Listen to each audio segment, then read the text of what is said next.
Hello hello check. कहते हैं रख हौसला वो मंजर भी आएगा, प्यासे के पास चलकर समंदर भी आएगा।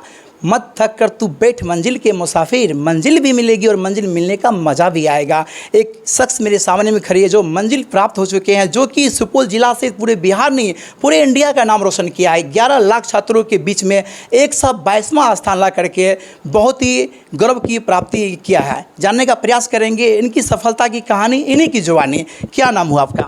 कुमार सुशांत। कैसा फील कर रहे हैं?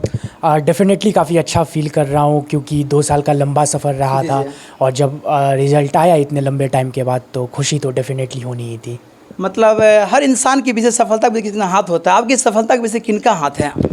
मैं बोलूँगा डेफ़िनेटली मेरे पेरेंट्स क्योंकि हर तरीके से उन्होंने सपोर्ट किया। जैसे 12th में मेरी साइंस थी तो मैंने बोला कि मुझे आर्ट्स लेना है, तो उन्होंने बोला जो तुम्हें ठीक लगे वो करो। तो वो इंडिपेंडेंस होनी बहुत इम्पॉर्टेंट है अगर आपको कुछ करना है तो। उसके अलावा प्रिपरेशन के दौरान सबसे मुश्किल मेरे लिए मेंटल टफनेस थी, मेंटल इश्यूज़ थे।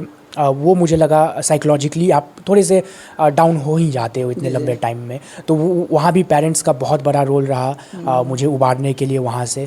तो मैं बोलूँगा पेरेंट्स का सबसे बड़ा कंट्रीब्यूशन। बहुत कम ही छात्र होते हैं जो घर से तैयारी करते हैं, अधिकांशतः बाहर से तैयारी करते हैं। घर से आपने तैयारी किया, कैसा अनुभव किया?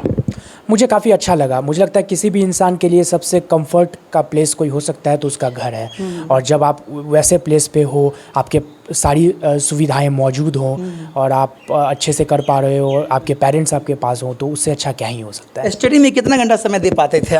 मेरा शेड्यूल 9 घंटे का रहता था, हालांकि 80 से 90% टाइम में 8 घंटे के आसपास पढ़ पाता था। लेकिन कुछ कुछ दिन ऐसे भी रहे जब एग्ज़ाम्स नज़दीक थे तो तब मैं 10 से 11 घंटे भी पढ़ाई करता था। मैट्रिक और इंटर आपने कहाँ से किया? और 10th और 12th मैंने फॉरबिसगंज से की।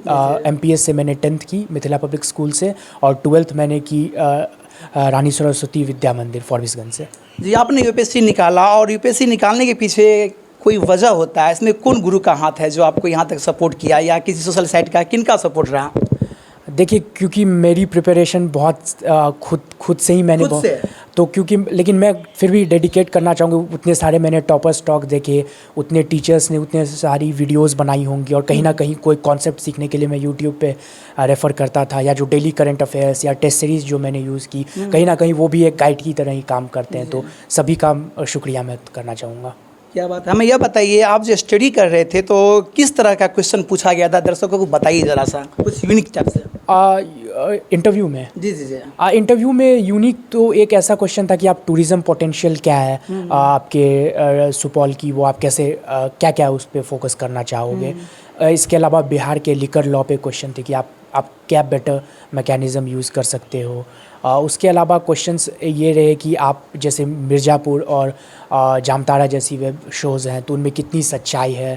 और ये भी पूछा, और बहुत सारी चीज़ें पूछी गई, जैसे मैंने लिटरेचर में क्या क्या मेरी फेवरेट बुक्स हैं इन सब के बारे में, और मेरे जो पर्टिकुलर लोकेलिटी है उनमें क्या क्या इश्यूज़ हैं, और इंटरनेशनल रिलेशन के questions like Gulf War, holy war, इन सब के बारे में पूछा। आपको कब ऐसे लगने लगा कि यूपीएससी हम भी निकाल पाएंगे? कैसा फीलिंग होने लगा, कब? देखिए, कॉन्फिडेंस तो मेरे अंदर हमेशा से रहा कि अगर मैं किसी चीज़ में 100% दूंगा तो मेरा वो चीज़ सफलता मेरे नज़दीक ही होगी। क्योंकि सभी तो इंसान ही हैं और सभी मेहनत करके ही पहुंचते हैं, तो अगर मैं मेहनत करूंगा तो मेरे लिए भी चीज़ें वैसी ही होंगी। तो कॉन्फिडेंस तो ये था कि मैं कर सकता हूं, और उसी के साथ मैं इसीलिए मैंने ये तैयारी शुरू भी की कि मुझे लगा कि मैं ये चीज़ कर सकता हूँ।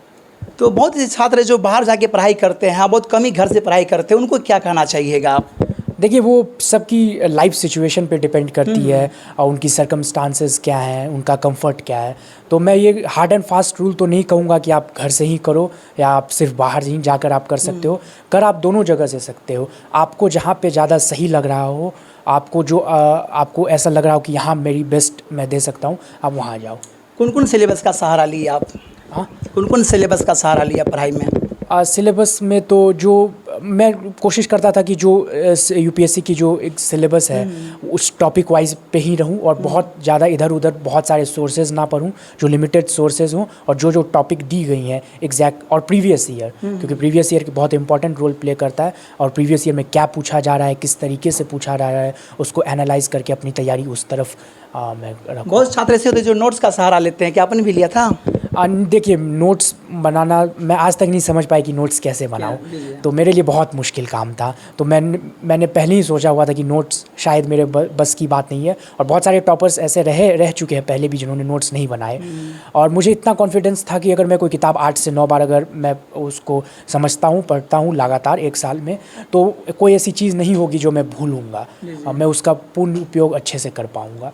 इंसान 3 चीज़ को नहीं भूलते हैं, माता पिता गुरु। आपके गुरु कौन हैं?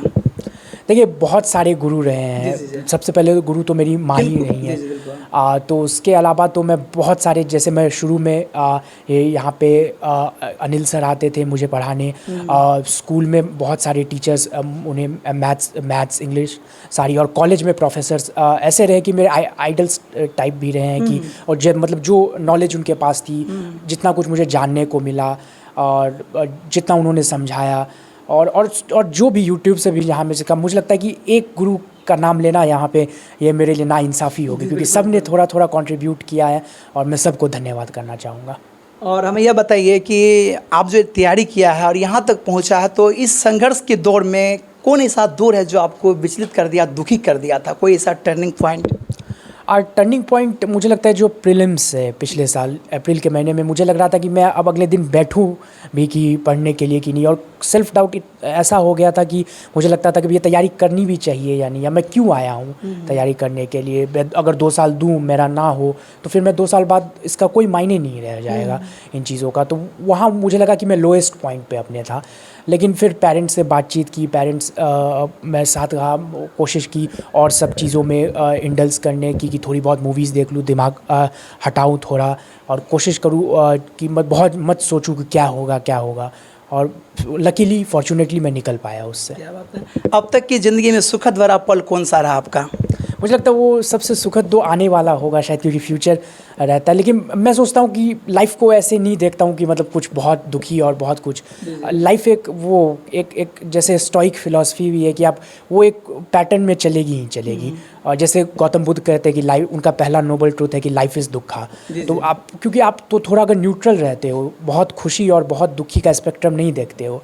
जैसे एक बहुत फेमस पोएट है खलील जिब्रान, उन्होंने ये कहा कि जब आप खुशी ढूंढने जाओगे या गम ढूंढने जाओगे, तभी आप सबसे ज़्यादा दुखी होगे और खुश भी होगे।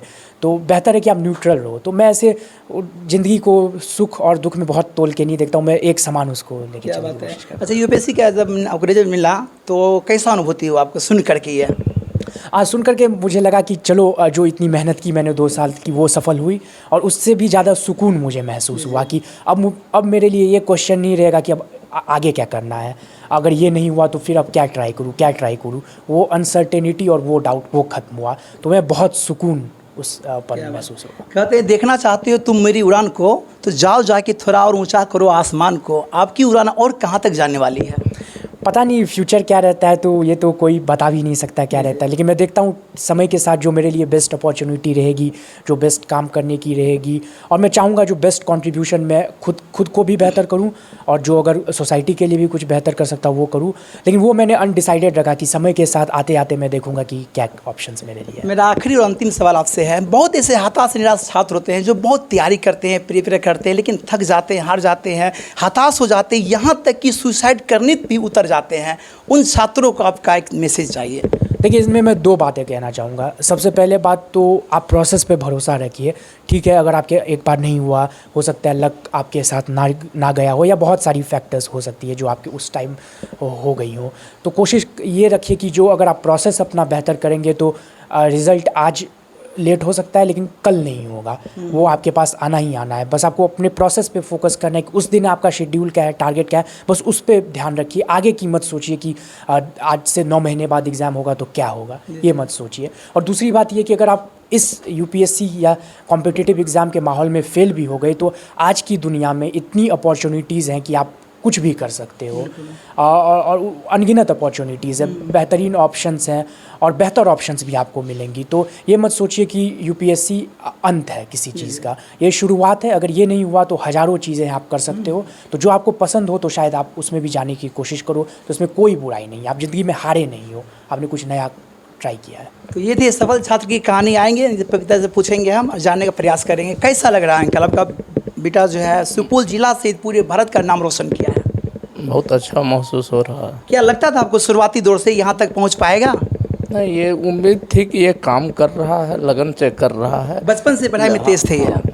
वहाँ अपने लक्ष्य के प्रति बढ़ते जा रहा था, लेकिन ये नहीं था कि एक ही बार में हो जाएगा या क्या। ये तो यूपीएससी के बारे में कह पाना इतना आसान नहीं है, क्योंकि कहीं दूसरे एग्ज़ाम के बारे में लोग अनुमान लगा लेता है, लेकिन आज तक किसी को यूपीएससी के रिजल्ट के बारे में अनुमान नहीं रहता। आपने कहा था बाहर जाके तैयारी करो, इन्हें कहा है घर से ही तैयारी करेंगे, उस समय कैसा फीलिंग आपकी है? हमको कोई दिक्कत नहीं, हमको आप जहाँ पढ़ना पसंद करते हो, आपकी पसंद है, हम लोगों की तरफ से कोई दिक्कत। आपके बच्चे ऐसे होनहार अनेकों छात्र हैं जो कि असफल हुए होंगे, उनको आप क्या कहना चाहेंगे? समूह कहना चाहते हैं कि जिस क्षेत्र में आप काम करना चाहते हो, लगन से काम करो, और काम करने के बाद जो है कुछ रिजल्ट प्राप्त होता है। क्षेत्र एक ने अनेक क्षेत्र है।